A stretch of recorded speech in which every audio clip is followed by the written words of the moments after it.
Now to Hippolyta, our nuptial hour draws near. 4 days brings the new moon, but oh, methinks how slowly the old moon wanes. She lingers my desires as to a stepmother or a dowager long withering out a young man's revenue.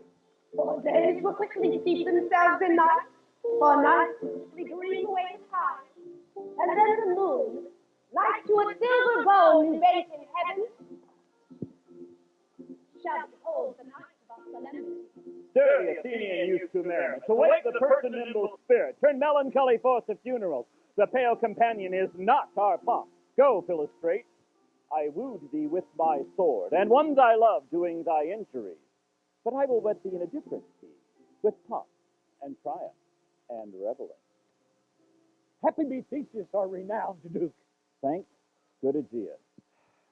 And what's the news with thee? Full of vexation come I, with complaints against my child, my daughter, Hermia. Stand forth, Demetrius. My noble lord, this man hath my consent to marry her. Stand forth, Lysander, and my gracious Duke, this man hath bewitched the bosom of my child. Thou, Lysander, thou hast given her rhymes and interchanged love tokens with my child. Thou hast by moonlight at her window sung with feigning voice verses of feigning love, and stolen the impression of her fantasy with bracelets of the hair, rings, gauds, conceits, snacks, trifles, nosedays, sweetmeats, messengers of strong prevailment and unhardened youth. With cunning thou hast filched my daughter's heart, turned her obedience, which is due to me, to stubborn harshness. And, my gracious Duke, be it so that she will not hear before your grace consent to marry with Demetrius, I beg the ancient privilege of Athens. As she is mine, I may dispose of her, which shall be either to this gentleman or to her death, according to our law, expressly provided in that case. What say you, Hermia? Be advised. To you your father should be as a god. Demetrius is a worthy gentleman. But so is Lysander. And himself, yes, but in this kind, wanting your father's approval, the other must be held the worthier. Why would my father look but with my eyes? Rather with your eyes his judgment to see. I do entreat your grace to pardon me, but I beseech your grace that I may know the worst that may befall me in this case if I refuse to wed Demetrius. To die the death or renounce the society of men forever. Therefore, Hermia, question your desires. Know of your youth, examine well your blood. If you yield not to your father's will, you can endure the livery of a nun. Hermia. Take time to pause, and by the next new moon, the sealing day betwixt my love and me, an everlasting bond of fellowship, Upon that day, either prepare to die for disobedience to your father's will, or marry Demetrius as he would, or on Diana's altar to protest for austerity and single life. Oh, relent, sweet Hermia. And Lysander, yield thy crazy title to my certain right. You have her father's love, Demetrius. Let me have Hermia's. Do you marry him? Scornful Lysander. True, he hath my love. And what is mine, my love shall render him. And she is mine, and all my right of her I do estate unto Demetrius. I am, my lord, as well derived as he, as well possessed. My love is more than his. My fortunes every way is fairly ranked. I am beloved of beauteous Hermia. Why should not I then prosecute my rights? Demetrius, I'll avouch it to his head, made love to Neater's daughter Helena, and won her soul.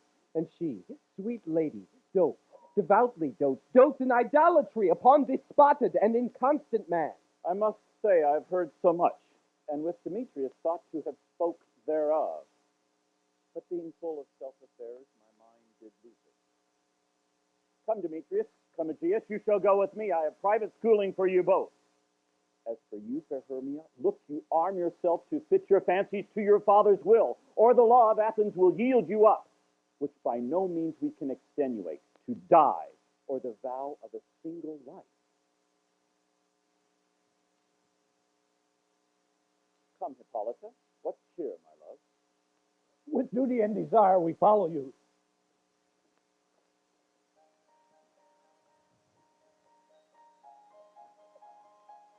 How now, my love? Why is your cheek so pale? How chance the roses there do fade so fast? Be light for want of rain, for which I could well beseem them from the tempest of my eyes. I mean, for aught that I could ever read, could ever hear by tale or history, the course of true love never did run smooth. Well, then let us teach our trial patience, because it is a customary cross. As due to love, and thoughts, and dreams, and sighs, wishes and tears. A good persuasion. Therefore, hear me, Hermia. I have a widow aunt, a dowager of great revenue, and she hath no child. From Athens is her house remote 7 leagues, and she respects me as her only son. There, gentle Hermia, may I marry thee. And to that place the sharp Athenian law cannot pursue us. If thou lovest me, then steal forth thy father's house tomorrow night, and in the wood, a league without the town, where I did meet thee once with Helena, to do observance to a morn of May, there will I stay for thee. Oh, my good Lysander, by all the vows that ever men have broke, to a number more than ever woman spoke, in that same place thou hast appointed me, tomorrow truly I will meet with thee. He promised, love.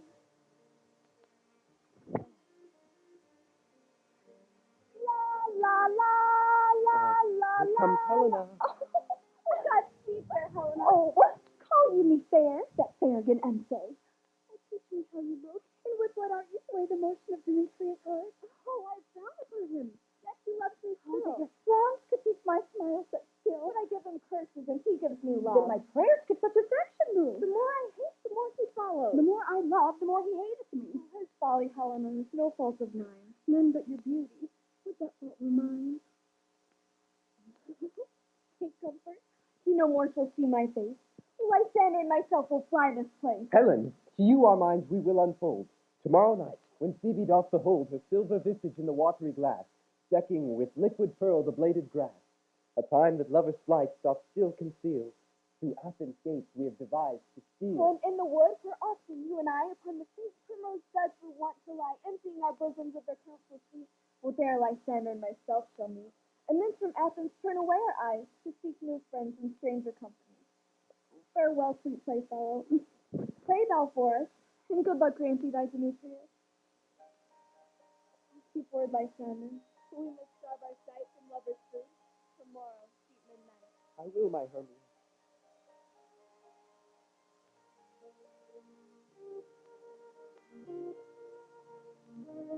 Helena, adieu. As you on him, Demetrius dote on you. How happy some or other some can be. Through Athens our thought is fair as she. But what of that? Demetrius thinks not so. He will not know but all that he do know. And as he errs doting on Hermia thought, so I admiring a fierce vanity. Love looks not with the eyes, but with the mind. And therefore his winged Cupid painted nor hath love's mind of any judgment take. Wings and no eyes for your unseeing face. And therefore is love said to be a child. Heaven's head, he is so oft to die. Oh, I will go down the fair, Hermia's flight. Then listen to the wood tomorrow night pursue her. And for this intelligence, if I have any thanks, it is a dear expense. But herein need I to enrich my pain, to have his sight thither and back again.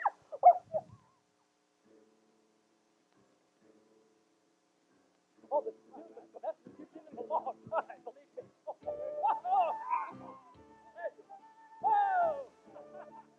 Well, it's all our company here. You are best to call them generally man by man according to the script. Here is the scroll of every man's name which is thought fit to play in our interlude before the Duke and Duchess on his wedding day at night. First, good Peter Quint, say what the play treats on, then read the names of the actors, and so grow to a point. Our play is the most lamentable comedy and cruel death of Pyramus and Thisbe. A very good piece of work, I assure you. Now, good Peter Quint, call forth your actors by the scroll. Masters, spread yourselves. Answer as I call you. Nick Bottom the Weaver. Ready? Name what part I am for and proceed. You, Nick Bottom, are set down for Pyramus. What is Pyramus, a lover or a tyrant? A lover who kills himself, most gallant fellow. That will ask some tears in the true performing of it, if I do it. Let the audience look to their eyes. I will move storms. I will condole in some measure. To the rest. Francis Yes, Booth, my chief humor is for a tyrant.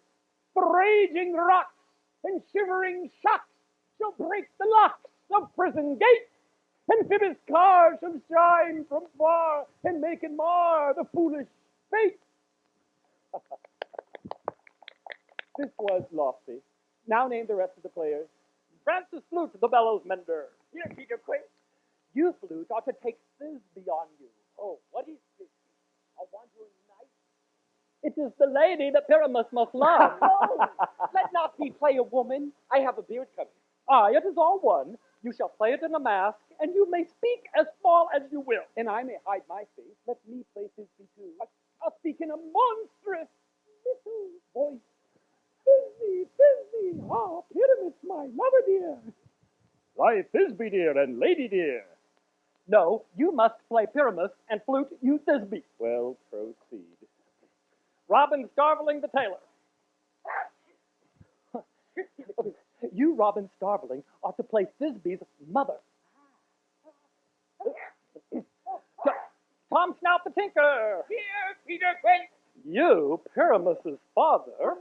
Myself, Thisbe's father. Snug the joiner, you the lion's part. And I hope we have a play here fitted. Have you the lion's part written? Pray you, if it be, give it me, for I am slow of study.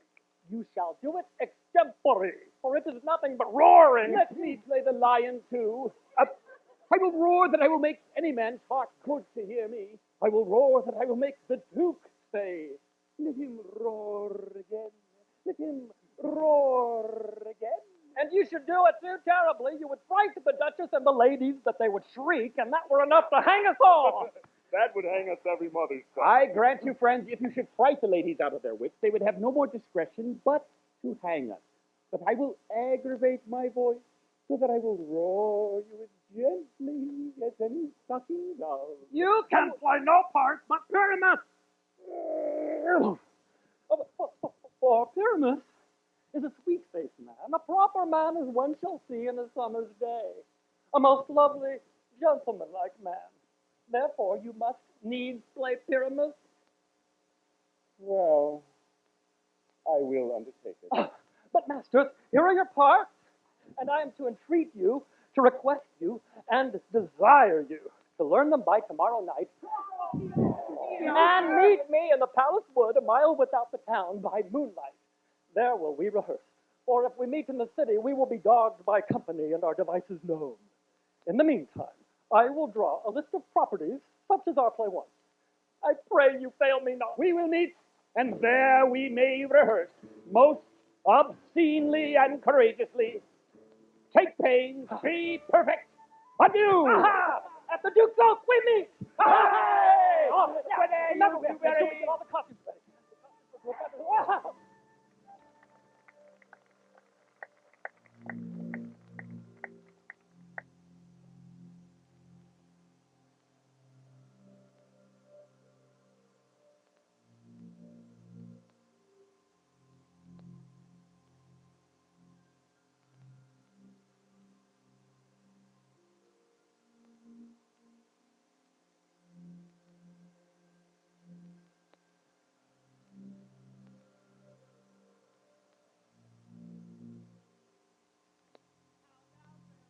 Whither wander you? Over hill, over dale, through brush, through briar, over park, over pale, through flood, through fire. I do wander everywhere, swifter than the moon's spear, and I serve the fairy queen to do her all upon the green.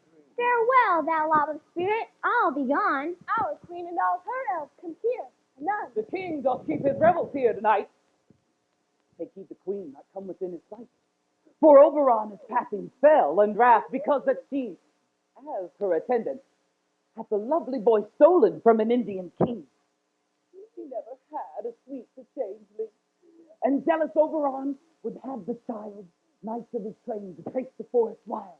But the forest that holds the loved boy crowns him with flowers and makes him all a joy.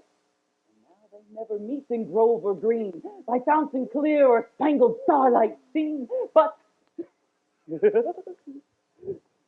they do quarrel, for fear that all their elves creep into acorn cups and hide them there. Did the I mistake your shape and make you quite, or else you are that shrewd and knavish sprite? Name's Robin Goodfellow. Are you not he? Thou speakest aright. I am that merry wanderer of the night. But room fairy, here comes Oberon. And here, my mistress. Would that you were gone.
Moonlight, proud Titania. What jealous children? Harry, get hence. I have forsworn his bed and company. Am not I thy lord? Then I must be thy lady. Why art thou here? Come from the farthest steppe of India? But that forsooth, the bouncing Amazon. Your buskinged mistress and your warrior love to Theseus must be wedded, and you come to give their bed joy and prosperity. How canst thou thus for shame, Titania, glance on my credit with Hippolyta, knowing that I know of thy love to Theseus? These are the forgeries of jealousy. And ever since the middle summer spring met we on hill or dale, forest or mead, by paved fountain or by rushy brook, or in the beached margins of the sea to dance our ringlets to the whistling wind. Yet with thy brawls thou hast disturbed our sport. Therefore the moon, the governess of the flood, pale in her anger, washes all the air that rheumatic diseases do abound. And through this distemperature we see the seasons alter. The spring, summer, childing autumn, angry winter change their wonted liveries. And the amazed world by their increase now knows not which is which. And this same progeny of evils comes from our debate, from our dissension. We are their parents and originals. Why should Titania cross her Oberon? I do but beg a little changeling boy to be my henchman. Set your heart at rest. The fairyland buys not the child of me. His mother was a votress of my order. And in the spiced Indian air by night, full often hath she gossiped by my side, and sat with me on Neptune's yellow sand, marking the embarked traders on the flood. But she being mortal of that boy did die, and for her sake do I rear her boy, and for her sake I will not part with him. How long within this wood intend you stay? Perchance till after Theseus' wedding day.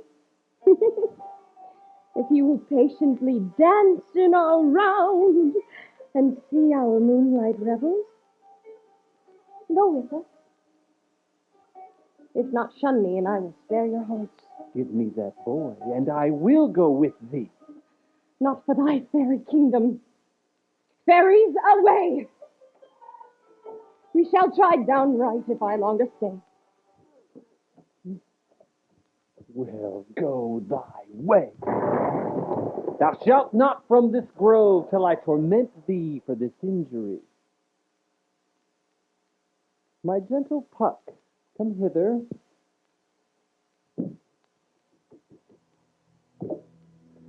Thou rememberest, since once I sat upon a promontory and heard a mermaid on a dolphin's back, uttering such dulcet and harmonious breath that the rude sea grew civil at her song, and certain stars shot madly from their spheres just to hear the sea maid's music. I remember. That very time I saw, but thou couldst not, flying between the cold moon and the earth, Cupid, all armed. A certain aim he took, and loosed his love shaft smartly from his bow, as it should pierce 100,000 hearts. Yet, marked I where the bolt of Cupid fell. It fell on a little western flower before milk white, and now purple with love's wound. And maidens call it love in idleness. Fetch me that flower, the herb I showed thee once.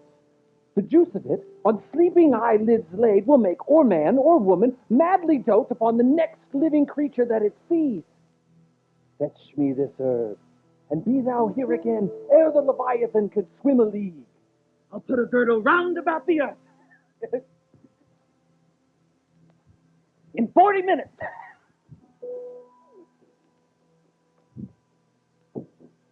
Having once this juice, I'll watch Titania when she is asleep, and I'll drop the liquor of it in her eye. The next thing, then she waking looks upon, be it on lion, bear, or wolf, or bull, or meddling monkey, or on busy ape, she shall pursue it with the soul of love.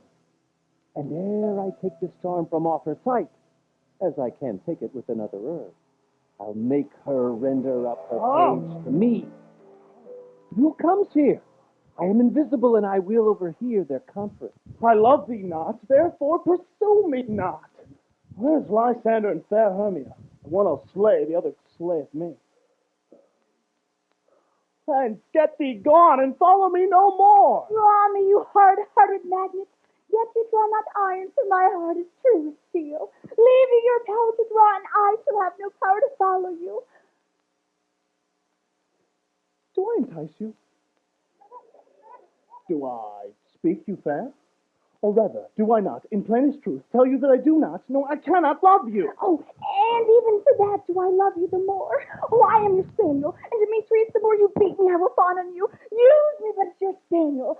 Burn me, strike me, neglect me, lose me, only give me leave unworthy as I am to follow Do you. not tempt the hatred of my spirit, for I am sick when I do look on thee. And I am sick when I look not on you.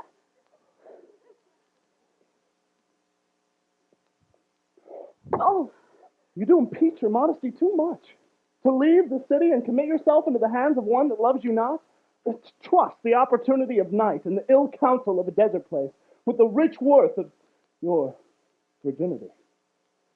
I'll run from thee and hide me in the brakes and leave thee to the mercy of wild beasts. even the wildest hath not such a heart as you. I will not stay thy questions. Let me go. Or if thou follow me, do not believe, but I shall do thee mischief in the wood. Oh, in the temple, in the town, in the field, you do me mischief. Fine, Demetrius, your wrongs do set a scandal on my sex. For we cannot fight for love as men may do. We should be wooed, and we're not made to woo. Oh, but I follow thee, and make a heaven of hell to die upon the hand I love so well.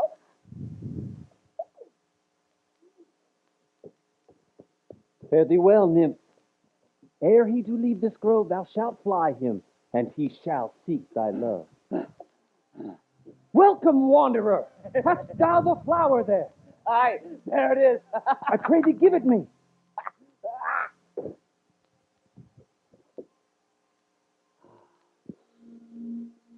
I know a bank where the wild thyme blows, where ox slips and the nodding violet grows. Quite over-canopied with luscious woodbine, with sweet musk roses, and with eglantine. There sleeps Titania some time of the night, lulled in these flowers, with dances and delight. And with the juice of this, I'll streak her eyes and make her full of hateful fancy. Take thou some of it, and seek through this grove. A sweet Athenian lady is in love with a disdainful youth. Anoint his eyes, but do it, so the next thing he espies may be the lady. Thou shalt know the man by the Athenian garments he hath on. Effect it with some care, that he may prove more fond on her than she upon her love. And look, thou meet me ere the first cock crow. Fear not, my lord. Your servant shall do so. Come. A rondel and a fairy song. Sing me now asleep. Then to your offices and let me rest. You spotted snakes with double tongue, thorny hedgehogs green that see.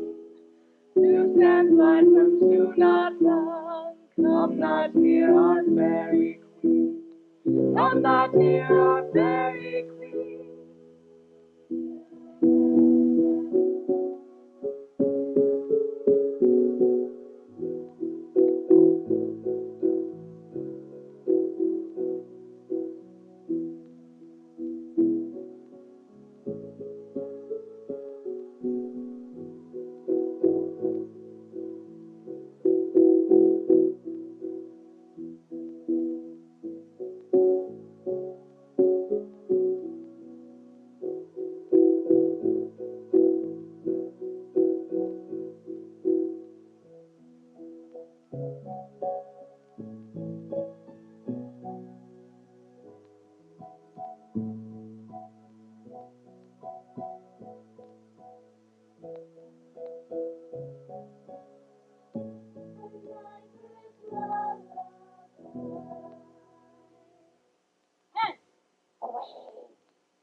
Now all is well.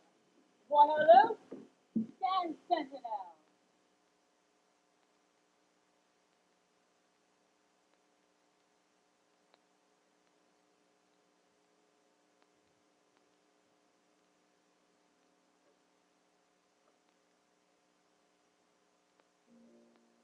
What thou seest when thou dost wake, do it for thy true love take. Love and languish for his sake, be it on lynx or cat or bear, leopard or boar with bristled hair. In thy eye that shall appear when thou wakest, it is thy dear. Wake when some vile thing is near. Fair love, you faint with wandering in the wood, and to speak truth, I have forgot our way. We'll rest us, Hermia, if you think it good, and tarry for the comfort of the day. Well, be it so, Lysander. Find you out of bed. For upon this bank will I rest my head. One turf shall serve as pillow for us both. One heart, one bed, two bosoms, and one troth. Nay, good Lysander, for my sake, my dear. Lie further off yet. Do not lie so near. Lie further off in human modesty. For such separation, as well may be said, becomes a virtuous bachelor and a maid. So far be distant, and good night, sweet friend. Thy love never alter till thy sweet life ends. Amen. Amen to that fair prayer, say I, and then end life when I end loyalty. Here's my bed. Sleep give thee all his rest. Through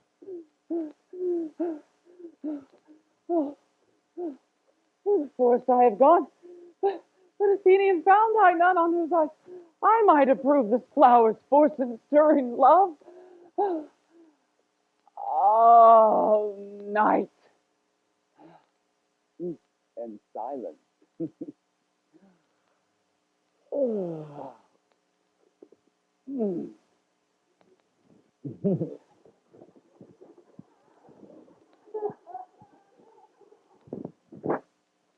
Who is here?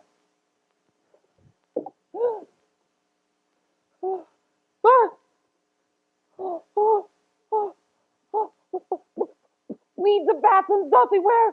This is he, my master said, despised the Athenian maid. Oh, and here's the maiden sleeping sound on the dank and dirty ground. Oh, pretty soul, she does not lie near this lack love, this kill courtesy. Upon thy eyes I throw all the power this charm doth owe. When thou wakest, let love forbid sleep his seat on thy eyelids. So awake when I am gone, for I must now to Oberon. Charge thee hence, and do not haunt me thus. Oh, wilt thou darkling leave me? Do not so. Stay, on my peril. I alone will go. Oh, I am out of breath in this fond chase. The more my prayer, the lesser my grace. Oh, but who is here? Oh, Lysander on the ground? Dead? Or asleep? I see no blood, no wound. Lysander, if you live, get stir awake. And run through fire I will for thy sweet sake. Transparent Helena, nature shows art that through thy bosom makes me see thy heart. Where is Demetrius? Oh, how fit a word is that vile name to perish on my sword. Do not say so, Lysander, say not so. What though you love your Hermia, Lord, what though? Yet Hermia still loves you, then be content. Content with Hermia? No, I do repent the tedious minutes I with her have spent. Not Hermia, but Helena I love, who will not change a raven for a dove. Oh, wherefore was I to this keen mockery born? When at your hands did I deserve this scorn? Is it not enough? Is it not enough, young man, that I did never, no, nor never can deserve a sweet look from young Demetrius high, but that you must flout my insufficiency? Oh, I thought you lord of more true gentleness. Oh, that a lady of one man refused. Oh, should of another therefore be abused. Oh, She sees not Hermia. Hermia, oh, sleep thou there, and never mayest thou come Lysander near. Of all be hated, but the most of me. And all my powers, address your love and might to honor Helen and to be her knight. oh, help me! Lysander, help me! Do thy best to pluck this crawling serpent from my breast. Oh, what a dream was here. Lysander, look how I quake with fear. Methought a serpent ate my heart away. when you sat smiling at his cruel prey. Lysander? What? Removed? Lysander, Lord? What? Out of hearing? Gone? No sound, no word? Oh, then I perceive you are not nigh. Oh, either death or you will find immediately.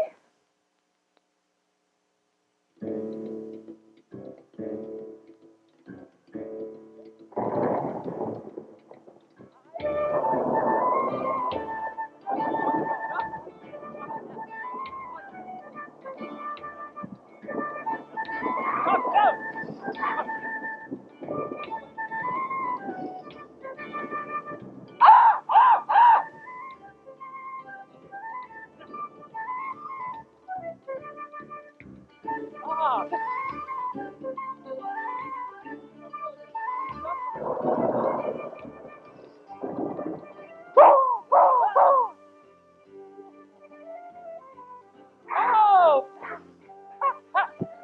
What a marvelous, convenient place for our rehearsal. Are we all met? This green plot will be our stage. This hawthorn brake our dressing room. And we will do it in action as we will do it before the Duke. Peter Quinn, What sayest thou, bully bottom? there are things in this comedy of Pyramus and Thisbe that will never please. First, Pyramus must draw a sword to kill himself, which the ladies cannot abide. How answer you that? By Our Lady, a terrible fear. Not a whit. I have a device to make all well. Write me a prologue, and let the prologue seem to say that we will do no harm with our swords, and that Pyramus is not killed indeed. And for the more better assurance, tell them that I, Pyramus, am not Pyramus, but Bottom the Weaver. This will put them out of fear. Well, we will have such a prologue, and it shall be written in 8 and 6. And to make it 2 more, let it be 8 and 8. Oh, will not the ladies be afeard of the lion? No! I fear it. Masters, you ought to consider with yourself to bring in, God shield us, a lion among ladies is a most dreadful thing.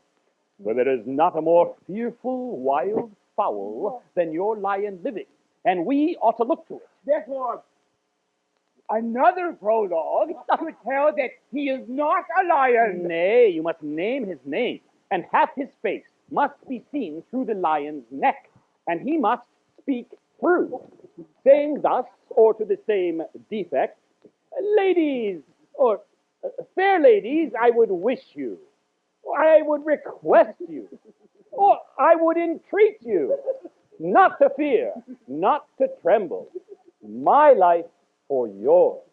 If you think I come hither as a lion, no, it were pity on my life. I am a man, as other men are. And then have him name his name and tell them plainly he is not the joiner. Well, it shall be so, but there is 2 hard things.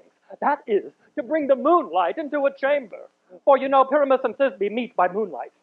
Stop the moonshine that night we play our play. A calendar, look in the almanac, find out moonshine. Find out moonshine.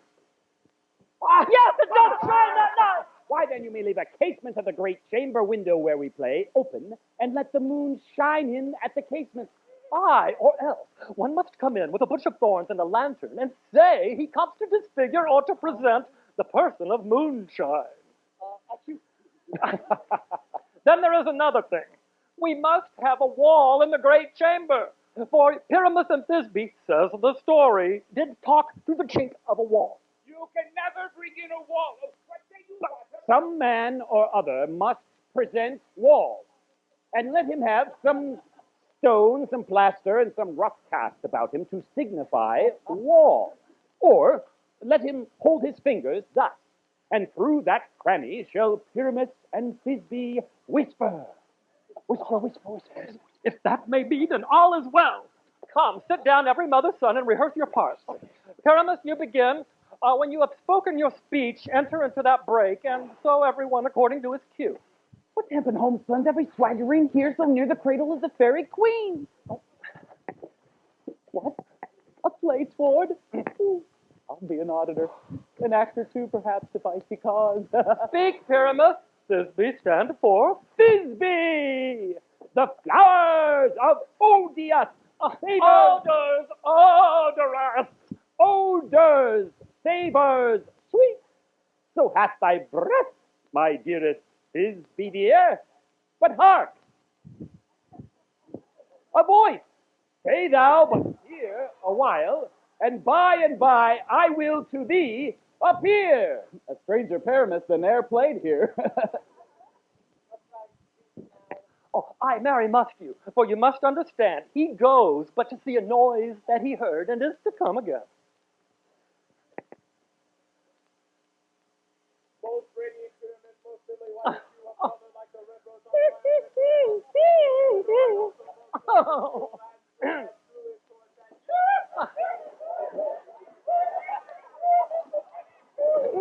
Ninus to man! Why, you mustn't speak that yet. That you entered a pyramid. You speak all your part at once, cues and all. Pyramus enter, your cue is past. It is never tired.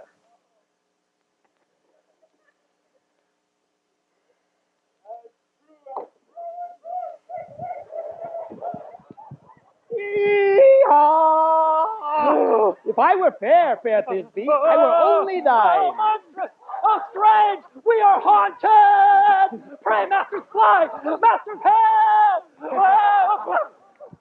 I'll follow you. I'll lead you about around, through bulbs, through bush, through brake, through briar. Sometimes a horse I'll be, sometimes a hound, a hog, a headless bear, and sometimes fire!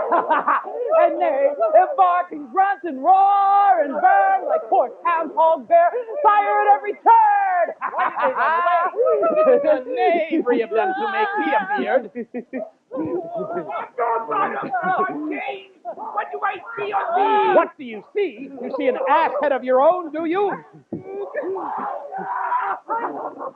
Bless thee, bottom! Bless thee! Thou art translated!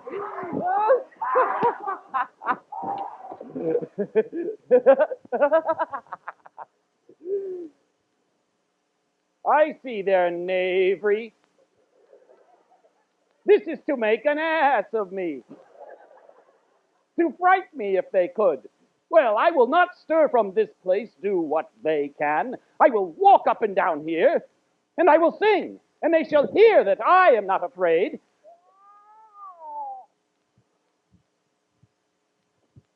The ousel cock so black of hue with orange tawny bill, the throstle with his notes so true, the wren with little quill. What angel wakes me from my flowery bed? The finch, the sparrow, and the lark, the plain-song cuckoo gray, whose notes full many a man doth mark, and dares not answer nay. I pray thee, gentle mortal, sing again. Mine ear is much enamored of thy note, so's mine eye enthralled to thy shape, and thy fair virtues force. Her force doth move me on first view to say, oh, to swear I love thee. Methinks, mistress, you should have little reason for that, and yet, to say the truth, reason and love keep little company together nowadays. Thou art as wise as thou art beautiful. Not so neither, but if I had enough wit to get out of this wood, I would have enough to serve mine own turn. Out of this wood do not desire to go. Thou shalt remain here whether thou wilt or no. I am a spirit of no common race. The summer still doth tend upon my state, and I do love thee. Therefore go with me. I'll give thee fairies to attend on thee, and they shall fetch thee jewels from the deep, and they shall sing, whilst thou on pressed flowers dost sleep. And I shall purge thy mortal grossness so that thou shalt like an airy spirit go. Peach blossom, cobweb, moth, mustard seed. Be kind and courteous to this gentleman. Hop in his walks, gambol in his eyes, Feed him with apricot and dewberries and purple grapes and green figs and mulberries, and pluck the wings from the painted butterfly to fan the moonbeams from his sleeping eyes. Nod to him, elves. Do him courtesy. I beseech your worship's mercy. Heartily, I beseech your worship's name. Cobweb. I shall desire you of more acquaintance, good Master Cobweb. Your name, honest gentlewoman. Your name, I beseech you, madam. Good Mistress Mustard Seed, I know your patience well. I shall desire you of more acquaintance, good Mistress Mustard Seed. Come, wait upon him.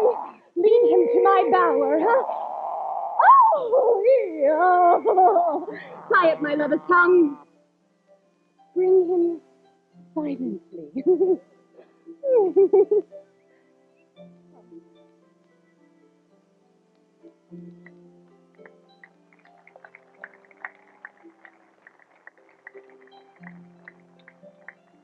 I wonder if Titania be awake, and what it was that next came to her eye, which she must dote on in extremity.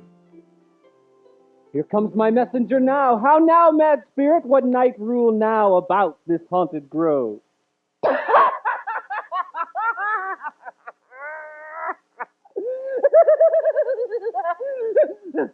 My mistress with the monster is in love. Near to her close and consecrated bower, oh, while she was in her dull and sleeping hour, a crew of thatchers, rude mechanicals who work for bread upon Athenian stalls, were met together there to rehearse a play intended for great Theseus' wedding day. The shallowest thick skin of that barren sort who Pyramus presented in a smart, forsook his scene and entered in a break. When I did him at this advantage take, And asses know I fixed on his head. Anon, his busy must be answered. And forth my mimic comes. I led them on in this distracted fear, and left sweet Pyramus translated there. When, in that moment, so it came to pass, Titania waked, and straightway loved and asked. This falls out better than I could devise. But hast thou yet latched the Athenian's eyes with the love juice as I bid thee do? I took him sleeping, that is finished too. And the Athenian woman by his side, that when he waked, of force she must be eyed. Stand close. This is the same Athenian. This is the woman. Ooh, but this is not the man. Oh, why rebuke you him that loves you so? Oh, now I but chide. But I should you see worse. Thou, I fear, hast given me cause to curse. If thou wouldst slain my Sander in his sleep, peeing horseshoes in blood, plunge in the deep and kill me too. But the sun was not so true unto the day as he to me. Would he have stolen away from sleeping Hermia? Oh, it cannot be but thou hast murdered him. And so should a murderer look, so dead, so grim. So should the murdered look. And so should I, pierced through the heart with your stern cruelty. What's this to my Lysander? Where is he? Oh, good Demetrius, wilt thou give him me? I'd rather give his carcass to my house. Out, out, dog, out, cur! Thou drivest me past the bounds of the maiden's patience. What, hast thou slain him then? You spend your passion on a misprized move. I am not guilty of Lysander's blood, nor is he dead, for aught that I can tell. Oh, will I pray thee, tell me then that he is well. And if I could, what should I get there for? A privilege never to see me more. See me no more whether he be dead or no.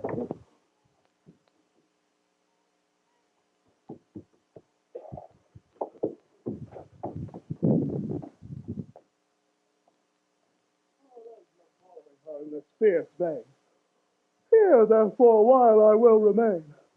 So sorrow's heaviness doth heavier grow, for death that bankrupt sleep to sorrow. Oh. What hast thou done? Thou hast mistaken quite, and laid the love juice on some true love sight. About the wood go swifter than the wind, and Helen of Athens, look thou find. All fancy sick she is and pale of cheer with sighs of love that cost the fresh blood dear. By some illusion, see, thou bring her here. I'll charm his eyes against she do appear. I go. Oh, look how I go. Swifter than an arrow from the Tartar's bow.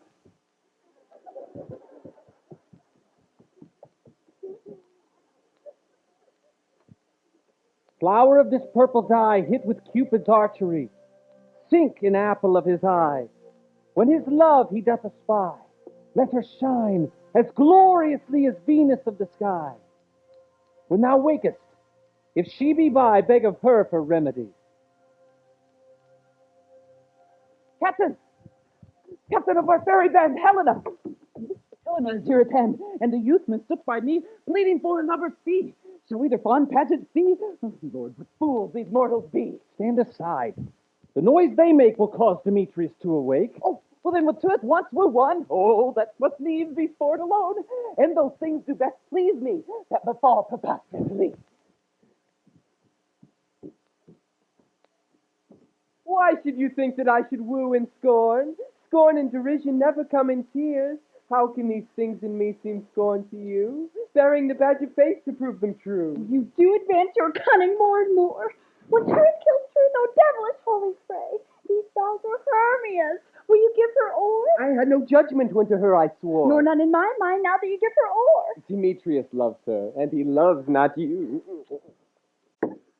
Whoa, Helen. Goddess, nymph. Perfect, divine. To what, my love, shall I compare thine eye? Oh, let me kiss this princess's pure white, this seal of bliss. Spite. Oh, hell. Now I see you all of it set against me for your merriment. If you were civil and knew courtesy, you would not do me thus much injury. Can you not hate me as I know you must do, but you must join in fools to mock me too? If you were men, as men you are in show, you would not treat a gentle lady so, to bow and swear and superpraise my part. And I'm sure you hate me with your heart. Oh, you both are rivals and love Hermia, and now both rivals to mock Helena. You are unkind, Demetrius. Be not so. For you love Hermia. This you know I know. And here, with all goodwill, with all my heart, in Hermia's love I yield you up my part. And yours of Helena to me bequeath, whom I do love and will do till my death. Never did mockers waste more idle breath. Lysander, keep thy Hermia. I will none. If now I love her, all that love is gone. My heart to her but is death-wise sojourn. And now to Helena this home return, there to remain. Helen, it is not so.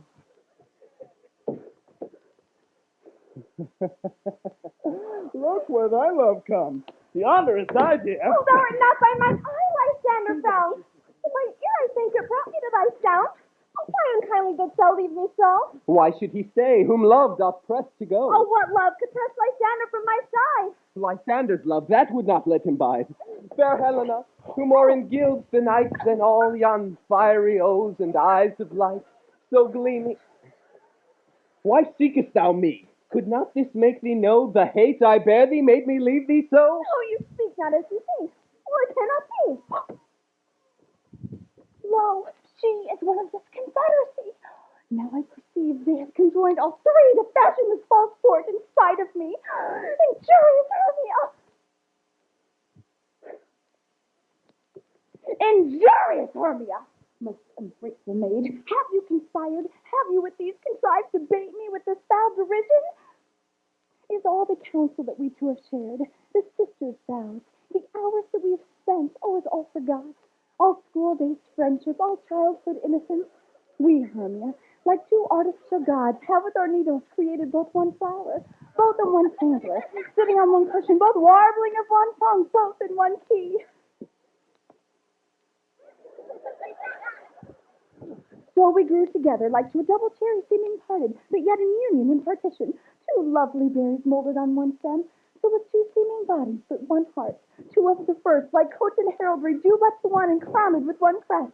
And now will you rend our ancient love asunder to join with men in scorning your poor friends? Well, it's not friendly. I'm amazed at your passionate words. I scorn you not. It seems you scorn me. Oh, have you not that Lysander, as in scorn to follow me and praise my eyes and face? and made your other love, Demetrius, who even the doubted, spurned me with his foot, to call me goddess, nymph, divine, and rare, precious, celestial. Wherefore he speaks this to her he hates. I understand not what you mean by this. Dear, persevere. Counterfeit sad look. Make mouths upon me when I turn my back. Wink each at other. Hold the sweet jest up. This sport, well carried, shall be chronicled. If you have any pity, grace, or manners, you would not make me such an argument. But fare ye well. 'Tis partly my own fault, which death or absence soon shall remedy. Stay, gentle Helena, hear my excuse. My love, my life, my soul, fair Helena. Oh, excellent! Oh. Please, do not scorn her so. Oh, she can entreat. I can compel. Thou canst compel no more than she entreat. Thy threats have no more strength than her weak prayers. Helen, I love thee, by my life I do. I swear by that which I will loose for thee, to prove him false that says I love thee not. I say I love thee more than he can do. If thou say so, withdraw, and prove it too. Quick, come! Oh, Lysander! Where's your temple? Away, Marcio. Oh, ow, ow. You wait. No, sir. Seem to break loose. Take on as you would follow, but yet come not. You're a tame man. Go. Hang off, thou cat, thou burr. Vile thing, let it loose, or I will shake it from me like a serpent. Why, you so rude? What changes this sweet love? Thy love? Out, tawny tartar, out. Out, loathed medicine, oh hated potion, hence. Oh, do you not jest? Oh, yes, Susan, so do you. Demetrius, I will keep my word with thee. I would I had your bond. For I perceive a weak bond holds you. I'll not trust your word. What? Should I hurt her, strike her, kill her dead? Although I hate her, I'll not harm her so. Oh, what? Can you do me greater harm than hate? Would not I harm you? Or not you, Lysander? I'm as fair now as I was erewhile. This night you loved me. Yes, this night you left me. Why then you left me? And never did desire to see thee more. Therefore be out of hope, of question, of doubt. Be certain, nothing truer, 'tis no jest, that I do hate thee, and love Helena. Oh, me, you juggler. You canker blossom, you thief of love. What, have you come that night to storm my love's heart from him? Fine. Have you no modesty? No maidenly shame? No touch of bashfulness? What? Will you tear impatient answers from my gentle tongue? Fie, you counterfeit, you puppet, you. Oh, puppet? Why so? Oh, that way goes the game. Are you grown so high in his esteem because I am so dwarfish and so low? Oh, who am I, thy painted maypole? You mock me, let it not hurt me. I was never hurt. I have no gift at all in shrewishness. I'm a right mate for my cowardice. Let her not hurt me. You may think because she's something lower than myself. Oh, that I could somehow match her. Oh, it's okay. I have you now, don't worry. Good Hermia, do not be so bitter with me. I evermore did love you, Hermia. Did evermore keep your counsel. Never wronged you, save that in love unto Demetrius. I told him of yourself into the wood. Well, he followed you. For love, I followed him, but he has followed me, chid me hence, to spurn me, strike me, nay, to kill me, too. And now so you will let me quiet go to Athens while I bear my folly back, and follow you no further. Let me go. You see how simple and how foolish I am. Why can't you gone? Only a foolish heart that I leave here behind. What? With Lysander? With Demetrius. Be not afraid, she shall not harm thee, Helena. Nay, then, she shall not, though you take her part. Oh, when she is angry, she is keen and true. She was a vixen when she went to school. And though she be but little, she is true. Little again? Nothing below a little. Why will you suffer her to fall? Oh, let me come to her. Get you gone, you dwarf, you beast, you acorn. Oh, you are too officious in her behalf to scorn your services. Let her alone. Speak not of Helena. For if thou dost intend never so little show of love to her, thou shalt abide it. Now she holds me not. Now follow if thou durst, to try whose right, of thine or mine, is most in Helena. Follow?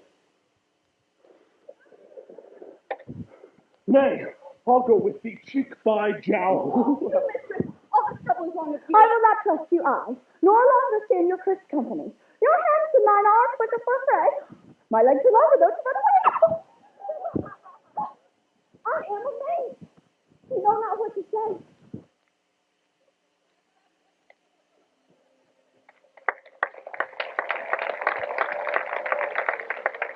Yeah.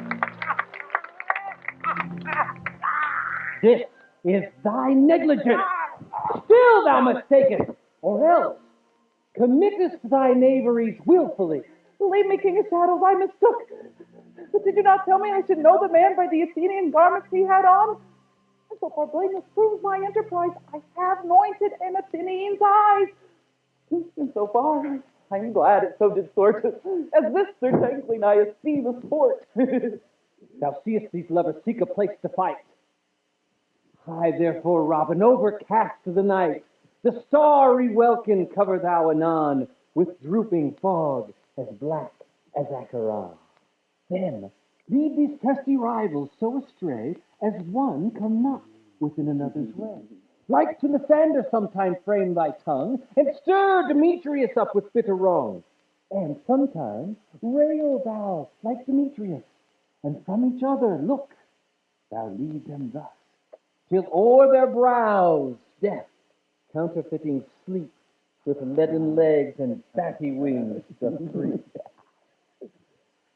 Then crush this herb into Lysander's eye, whose liquor hath this virtuous property, to take from thence all air with his might, and make his eyeballs roll with wonted sight. When they next wake, all this derision shall be as a dream and a fruitless vision. Up and down, up and down. I will lead them up and down. I, in field and town. Goblins, lead them up and down.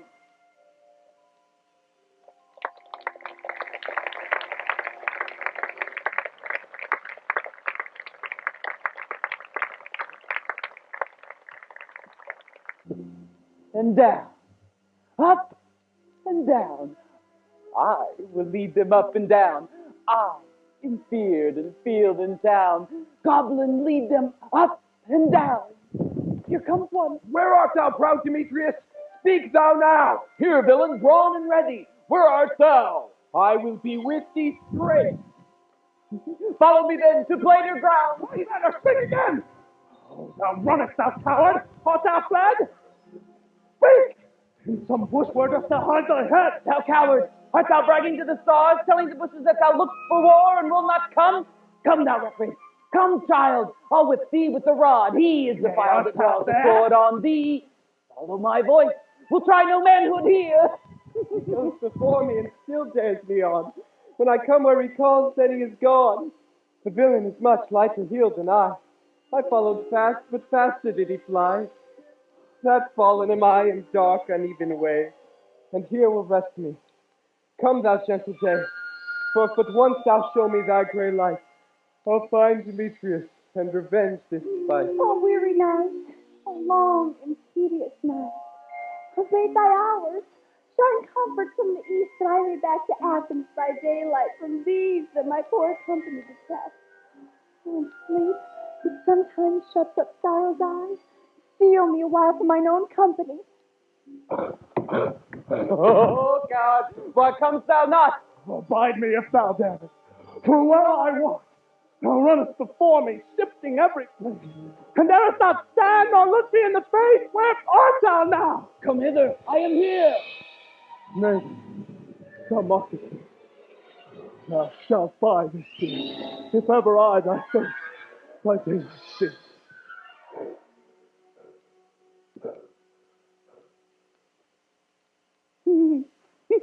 Yet for three. Come one more, two of both kinds make up four.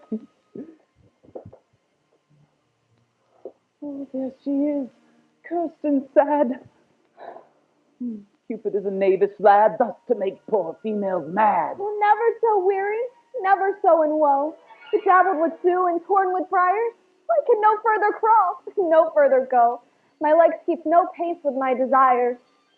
And here I will rest me till the break of day. Heaven shield Lysander, if they mean a fray.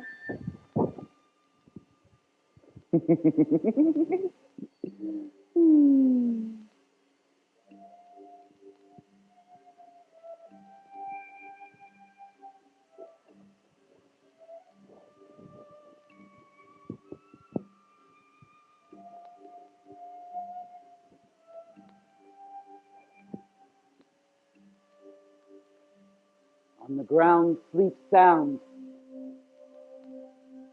I'll apply to your eye, gentle lover, remedy.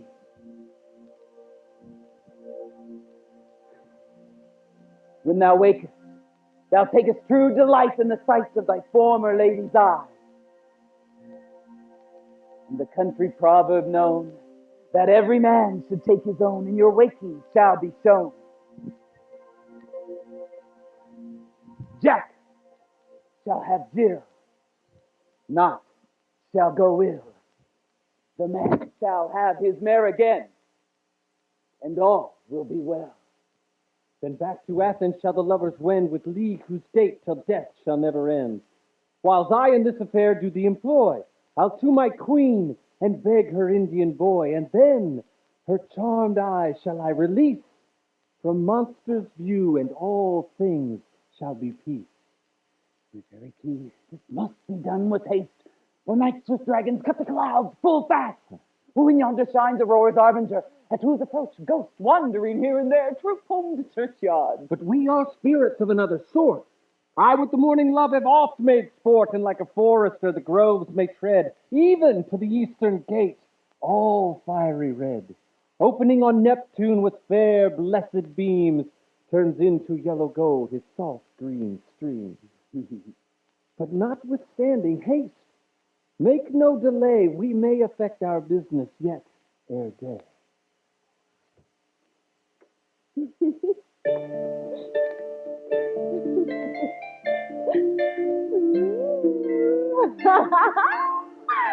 Oh.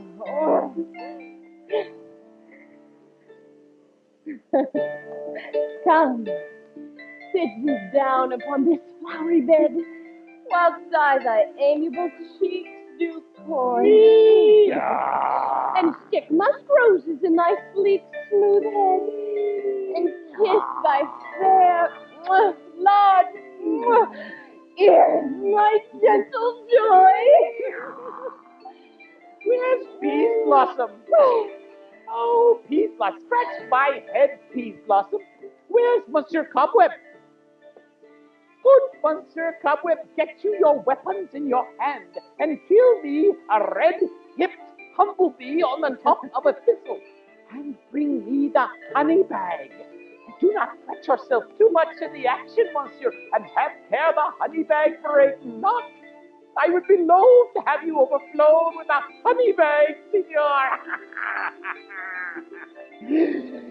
Ah, where's Mistress Mustard Seed? Ready. Oh, give me your neat, mistress. Pray you leave your courtesy, good mistress. What's your will? Nothing but to help Cavallari Peas Blossom to scratch. Yeah, I must to the barber's. He thinks I am marvelous hairy about the face, and I am such a tender ass that when my hair do but tickle me, I must scratch. Ah. What? Wilt thou have some music, my sweet love? I've a reasonable good ear in music. Listen to the tongs and the bones. Or say, sweet love, what thou desirest to eat? Truly a peck of provender. I could munch your good dry oats. Oh, I've a great desire to a bottle of hay. Good hay, sweet hay. Ask no fellow. oh, I have a venturous fairy that shall seek the squirrel's hoard and fetch thee new nuts. I'd rather have a handful or two of dried peas. But let none of your people stir me. I have an exposition of sleep come upon me. Sleep thou, and I shall wind thee in my arms.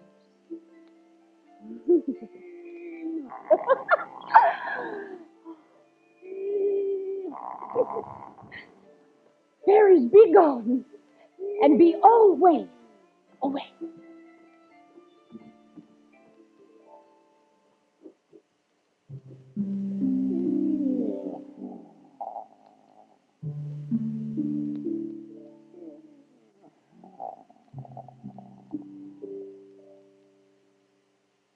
Rose of the woodbine, sweet honeysuckle, gently entwist the female ivy so. Then rings the barking fingers of the elf. Oh, how I love thee! Oh, how I dote on thee! My good Robin, seest thou this sweet sight? Her dotage now I do begin to pity, for meeting her of late behind the woods, seeking sweet favors for this hateful fool. I did upbraid her and fall out with her, when I had at my pleasure taunted her, and she in mild terms begged my patience. I did ask of her the changeling child, which straight she gave me, and her fairy sent to bear him to my bower in fairyland, and now I have the boy.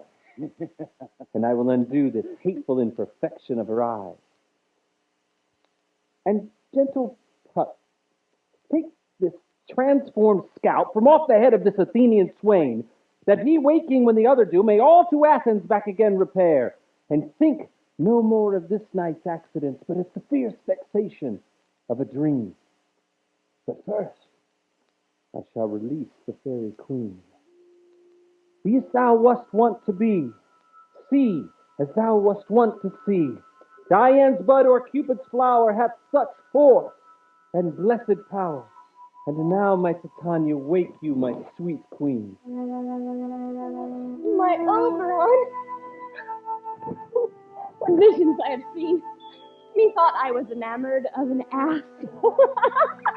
There lies your love. How can you think things to pass? Oh, how mine eyes do loathe his visage now! Silence why. Robin, take off his head. Titania, music call and strike more dead than common sleep of all these five descents.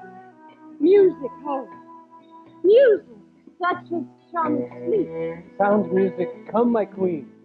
Take hands with me and rock the ground whereon these sleepers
Now thou and I are new in amity, and we'll tomorrow midnight solemnly dance in Duke Theseus' house triumphantly.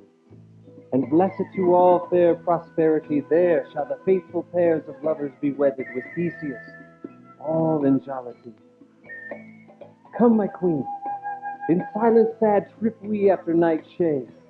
We the globe can compass soon, swifter than the wandering moon. Come, my love. And in our flight, tell me how it came this night that I sleeping here was found with these mortals on the ground.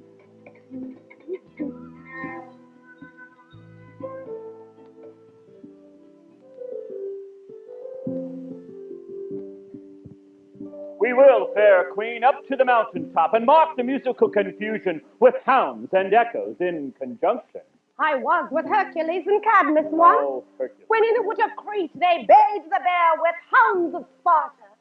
Never did I hear such gallant chiding, for besides the groves, the skies, the fountains, every region near seemed all one mutual cry. I never heard so musical a discord. such sweet thunder. Judge what you shall hear. But soft, what nymphs are these? My lord, this is my daughter here asleep, and this is Lysander. This Demetrius is. This is Helena. Oh, there's Helen. I wonder if they're being here together.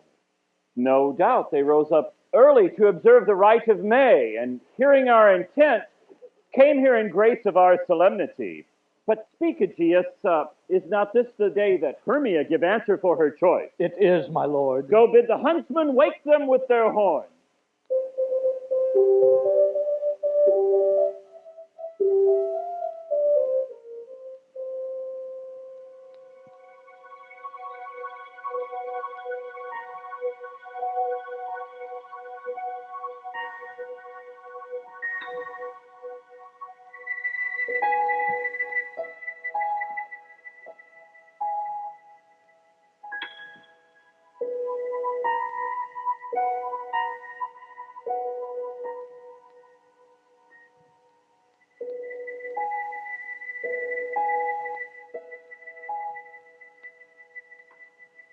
Good morrow, friends.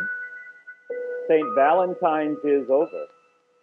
Begin these wood birds but to couple now? Pardon, my lord. I pray you all stand up. I know you two are rival enemies. How comes this gentle concord into the world? That hatred is so far from jealousy to sleep by hatred without fear of enmity? My lord, I shall reply amazedly, half wake, half sleeping, but as yet I swear I cannot truly say how I came here.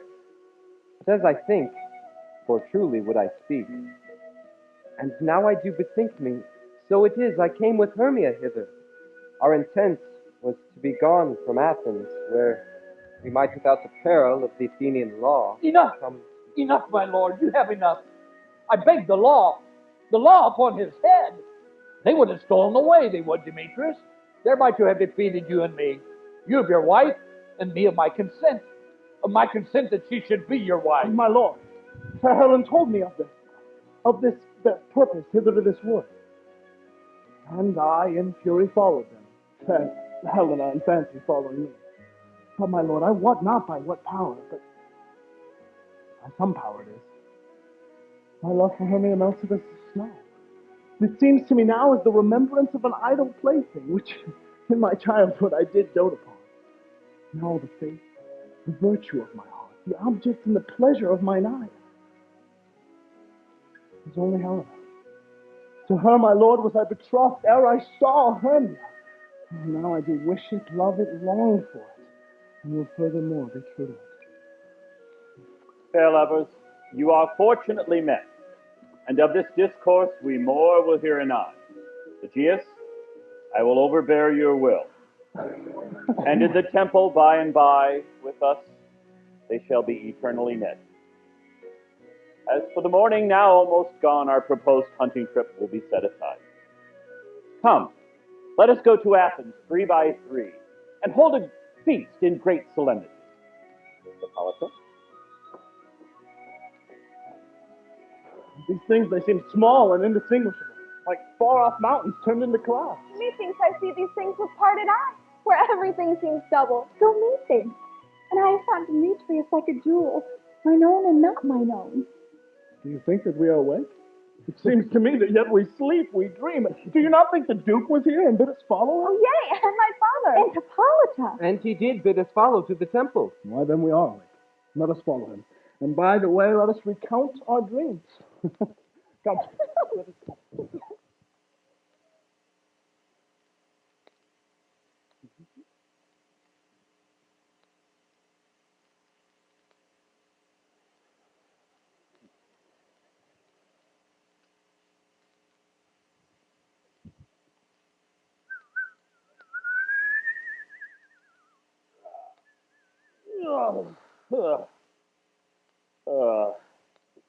When my cucums call me, and I will answer. My next is most fair Pyramus. Hey! Oh. Peter Quint. Darling. Now, God's my life. Stolen hence and left me asleep.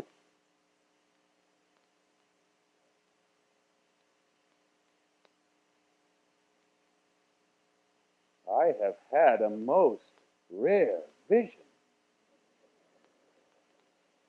I have had a dream.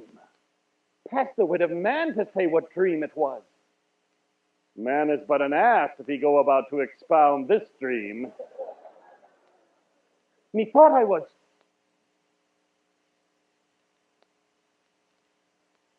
There is no man can tell what methought I was. Methought I was. Methought I had. Man is but a patched fool if he will offer to say what methought I had. The eye of man hath not heard, the ear of man hath not seen. Man's hand is not able to taste, his tongue to conceive, nor his heart to report what my dream was. I shall get Peter Quince to write a ballad of this dream. It shall be called Bottom's Dream, because it hath no bottom. I shall sing it at the latter end of the play before the Duke. Peradventure, to make it all the more gracious, I shall sing it at her death.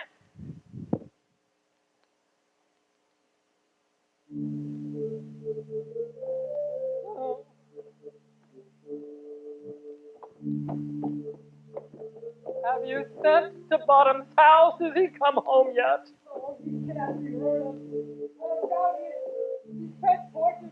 Well, if he is not found, then the play is marred. It goes not forward, doth it? It is not possible. You have not a man in all Athens able to discharge Pyramus but he. Nay, he hath simply the best wit of any handicraft man in Athens. Aye, and the best person, too, and he is the very paramour for a sweet voice. You must say paragon. A paramour is, God bless us, a thing of naught. Masters, the Duke is coming from the temple, and there's 2 or 3 lords and ladies more married. If our sport had gone forward, we had all been made men. Oh, sweet bully bottom! Thus hast thou lost in this life 6 pence a day. Thou could not escape 6 pence a day. And the Duke had not given him 6 pence a day for playing Pyramus. I'll be hanged. He had deserved it. 6 pence a day in Pyramus are nothing.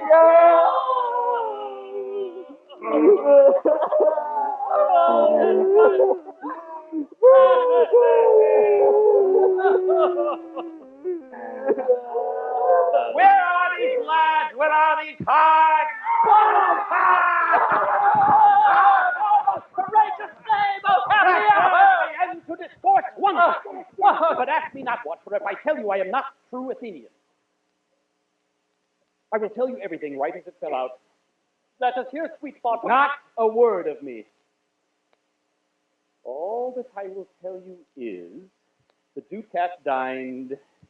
Get your apparel together, new strings to your beards, ribbons to your pumps, meet presently at the palace, and study your parts, for the short and the long is, our play is preferred. And let Thisbe have clean linen, and let not him that play the lion pare his nails, for they shall hang out for the lion's claws.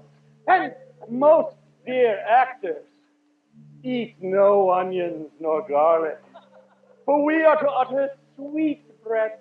And I do not but doubt to hear them say that it is a sweet comedy. No more words. Away! Go away!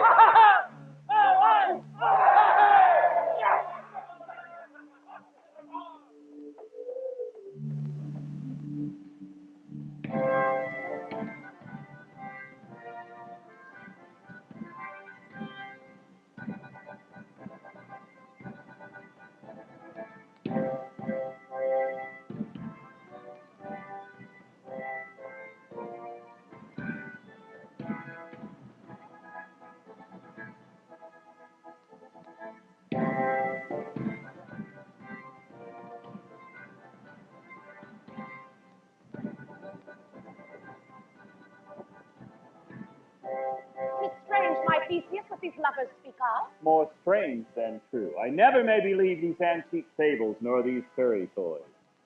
The lover, And the lunatic had such seething brains, such shaping fantasies that apprehend more than cool reason ever comprehends. The lover, the lunatic, and the poet are of imagination compact. One sees more devils than vast hell can hold. That is the lunatic. As for the lover, sees the beauty of heaven in the brow of Egypt, and the poet's eye in fine frenzy rolling doth glance from heaven to earth, and earth to heaven. And as imagination bodies forth the forms of things unknown, the poet's pen turns them to shapes and gives to erring nothing, a local habitation and a name. But all the stories of the night told over, and all their minds transfigured so together, for witness this then fancies images and grows to something of great constancy, but howsoever strange and admirable. Here come the lovers, full of joy and mirth. Joy, gentle friends, joy and fresh days of love accompany your hearts. More than to us waiting your royal walk, your board, your bed. Come see, what mask, what dances shall we have to wear away the long age of 3 hours between our after supper and before bedtime? Where is our normal manager of mirth? What revels are at hand? Have we no play to ease the anguish of this torturing hour? Illustrate. Here, mighty Theseus. Say, what abridgments have we? What music? What mask? How shall we beguile away the lazy time, if not with some delight? There is a brief. How many sports are right? Make choice of which your highness will see first. Very good. The Battle of the Centaur, sung by an Athenian eunuch on the harp. None of that. The thrice three muses, mourning the death of learning, late beggary deceased. That is some satire, keen and critical, but not fitting for a nuptial ceremony. A tedious, brief scene of the young Pyramus and his lover, Thisbe. Very tragical mirth. Merry, tragical, tedious, and brief. That is hot ice and wondrous, strange snow. How shall we find the concord in this discord? A play there is, my lord, some 10 words long, which is as brief as I have known a play. But by 10 words, my lord, it is too long, which makes it tedious. For in the entire play there is not one word apt, one player fitted, and tragical it is, my noble lord, for Pyramus therein doth kill himself, which when I saw rehearsed, I must confess, made mine eyes water. But more merry tears the passion of loud laughter never shed. And what are they that do play it? Hard-handed men that work in Athens here, which never labored in their minds till now, and now have toiled their unbreathed memories with this same play against your nuptial. And we shall see it. No, my noble lord. It is not for you. I have heard it over. It is nothing in the world. Unless you can find sport in their intent. I shall see it. Never can anything be amiss when simpleness and duty tender it. Go, bring them in.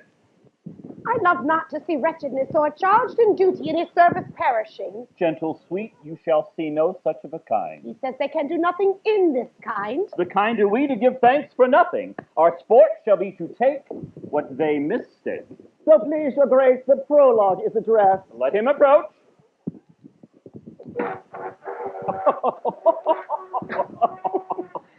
If we offend, it is with our goodwill, that you should think we come not to offend, but with goodwill to show our simple skill. That is the true beginning of our end. Consider then, we come but in despite. We do not come as minding to content you. Our true intent is, all for your delight. We are not here that you should here repent you. The actors are at hand, and by their show you shall know all that you are like to know. The man doth not stand on point. Gentles, perchance you wonder at this show, but wonder on till truth make all things plain. This man is Pyramus, if you would know. This beauteous lady, Thisbe, is certain. This man with lime and rough cast doth present Wall, that vile Wall, which did these lovers sunder, and through Wall's chink poor souls they are content to whisper. At the which let no man wonder. This man This man with lanthorn dog and bush of thorn presenteth moonshine. For by moonshine did these lovers think no scorn to meet at Ninus' tomb. There to woo. This grisly beast, which lion hight by name, the trusty Thisbe coming first by night, did scare away, or rather did affright. And as she fled, her mantle she did fall, which lion vile with bloody mouth did stain. Anon comes Pyramus, sweet youth and tall, and finds his trusty Thisbe's mantle slain. Whereat, with bloody blameful blade, he bravely broached his boiling bloody breast. And Thisbe, carrying in mulberry shade, his dagger drew and died. Oh. For all the rest, let lion, moonshine, wall, and lovers twain at large discourse, while here they do remain. I wonder if the lion be to speak. Oh no.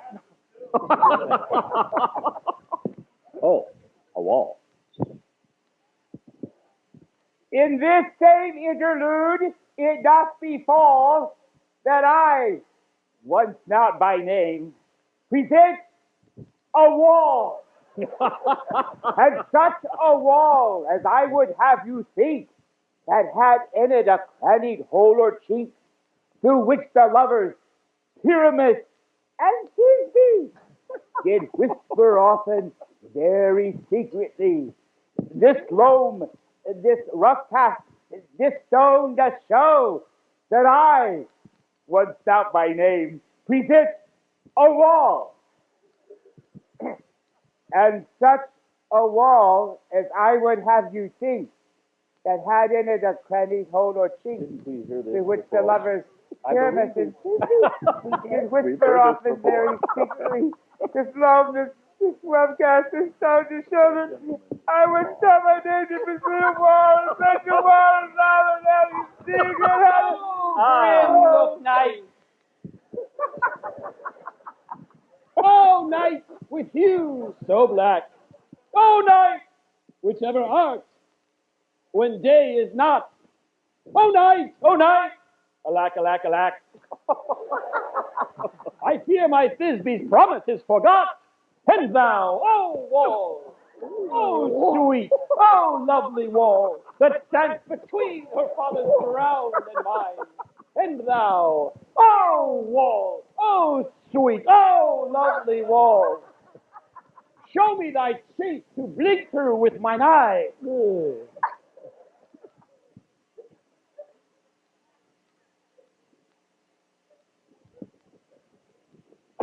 Oh. Thanks, courteous wall. Jove's shield thee well for this. But what see I? No Thisbe do I see. Cursed be thy stone for thus deceiving me. The wall, being sensible, should curse again. Oh, no, in truth, sir, he should not. Deceiving me is Thisbe's cue. She is to enter now, and I am to spy her through the wall. You will see it will fall past right as I told you. Pardon? Yonder she comes.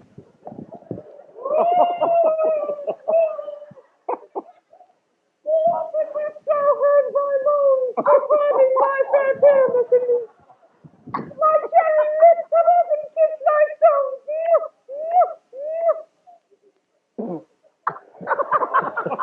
My stones with lime and hammed up in thee. I see a voice. I will to the chief to spy, and I can hear my Thisbe's face. Thisbe! My love! It is my love I pray you. Think what thou wilt. I am thy lover's grace, and like Lamander am I trusty still. And I, like heaven, to the face me too. Oh, kiss me through the hole of this vile wall. I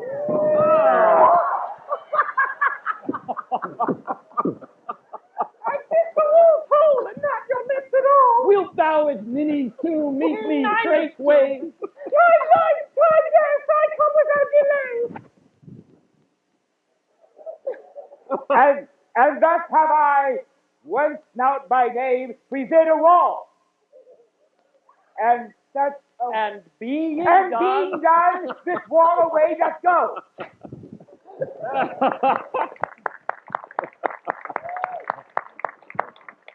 This is the silliest stuff that ever I heard. The best of this kind are but shadows, and the worst are no worse if imagination amend them. It is your imagination, then, not theirs. If we imagine no worse of them than they of themselves, they shall pass as excellent gentlemen. But here come two noble beasts, a man and a lion. You, ladies, you whose gentle hearts do fear the smallest monstrous mouse that creeps on floor, may now, perchance, both quake and tremble here, when lion rough and wild his rage doth roar. Then know that I as snug the joiner am, a lion fell nor else no lion's dam. For if I should as lion come in strife into this place, 'twere pity on my life. A very gentle beast, and of a good conscience. The very best beast I've ever seen, Lanthorn, Lord. got the horned moon. Should have worn the horns on his head. This Lanthorn doth the horned moon present, and I, the man in the moon. This is the greatest air of all the rest. The man to be put into the lantern. What else the man at the moon? All that I have to say is to tell you that this Lanthorn is the moon, and I'm the man in the moon, and the thorn bush, my thorn bush, and this dog, my dog. Oh.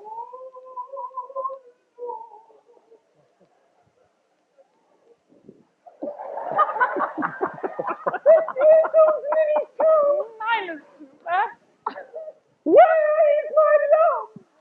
Oh, lion, roar! Ah! Ah!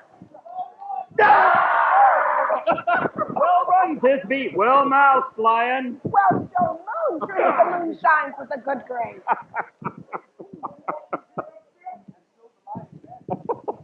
Sweet moon! Sweet moon! I thank thee for thy sunny beams. I thank thee, moon, for shining now so bright. For by thy gracious golden glittering gleams I trust to take the truest Thisbe sight. But stay, poor spite! But mark, poor night! What dreadful grief is here?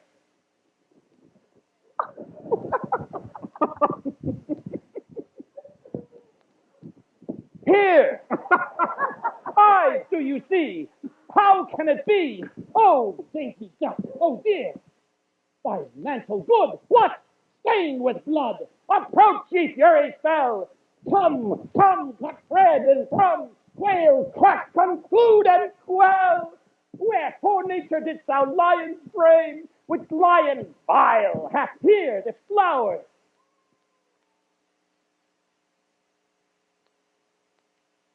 My dear,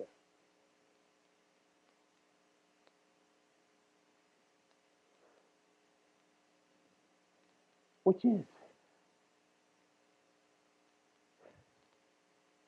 No. No.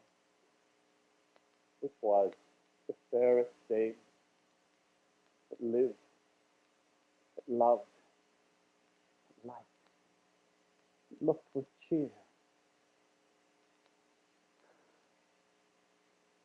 Come pierced and found, out sword and wound.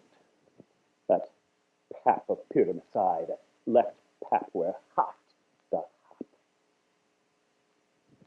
Ah, die eye. Oh. Oh. Oh. Now am I dead. Am I fled? My soul is in the sky. Tongue, loose thy light. Moon, take thy flight. I die. Die.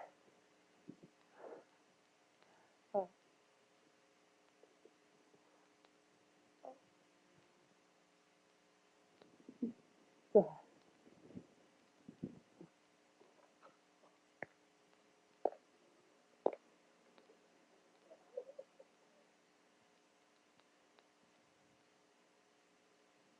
Oh. There's my dog. Oh,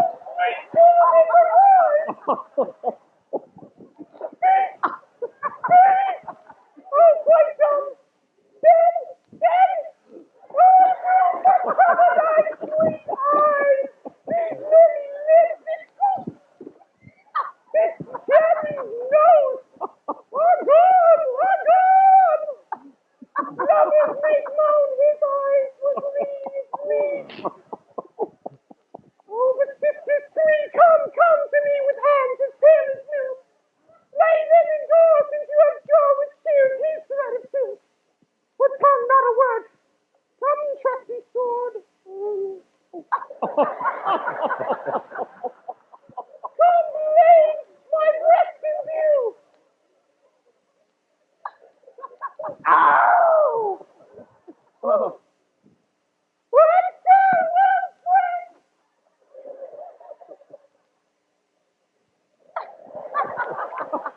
That's the end of you.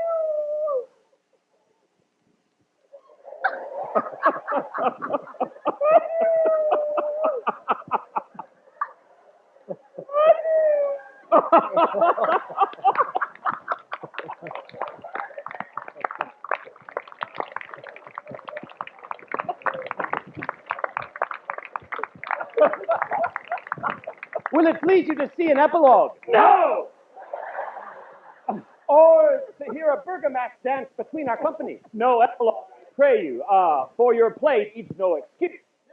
Excuse for when all the players are dead, then no one need be blamed. Truly, very notably discharged.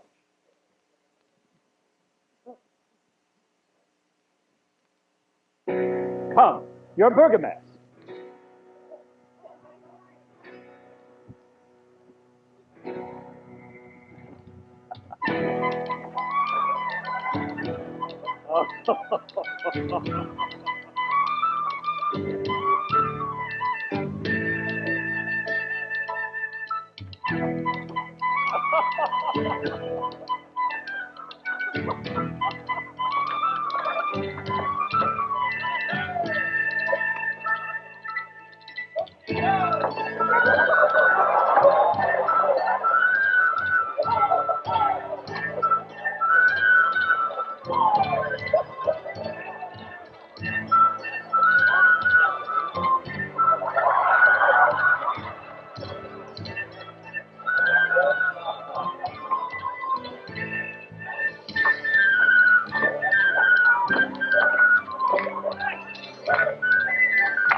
The iron tongue of midnight hath told 12. Lovers, to bed. 'Tis almost early. And I fear we will oversleep the coming morn as much this night we did overwatch. A fortnight hold we thee this solemnity, in nightly reveling and new jollity. Sweet friends, to bed.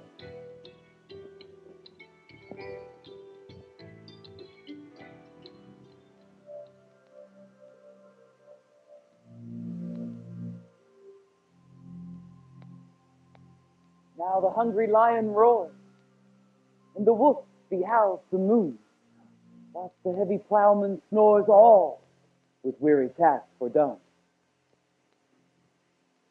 And we fairies that do run by the triple hecatomb team, from the presence of the sun, following darkness like a dream, now our frolic. Not a mouse shall disturb this hallowed house. For I am sent with broom before to sweep the dust behind the door.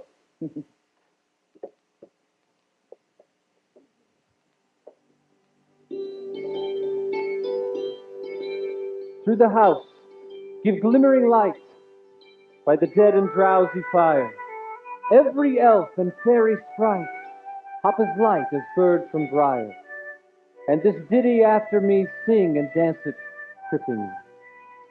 First rehearse your song by rote, to each word a warbling note. Hand in hand with fairy grace, will we dance and bless this place. Now until the break of day, through this house each fairy stray, and to the best bride bed will we, which by us shall blessed be. And the issue there create ever shall be fortunate, so shall all the couples three ever true and loving be. And the blots of nature's hand shall not in their issue stand, never mole, hair lip, nor scar, nor mark prodigious such as are despised in nativity shall upon their children be. And with this field do consecrate, every fairy take his gate, and each several chamber bless, through this palace with sweet peace. And the owner of its left ever shall in safety rest.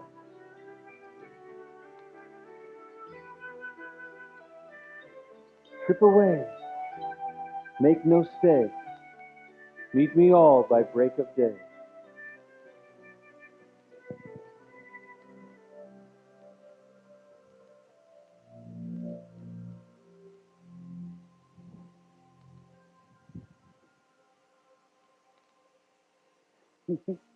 If we shadows have offended, think but this, and all is mended, that you have but slumbered here whilst these visions did appear. And this weak and idle theme, no more yielding but a dream. Gentle, do not reprehend. If you pardon, we will mend. And, as I am an honest puck, if we have unearned luck now to escape the serpent's tongue, we will make amends ere long. Else the puck a liar call. So good night unto you all. Give me your hand, if we be friends, and Robin will restore amends.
Thank you.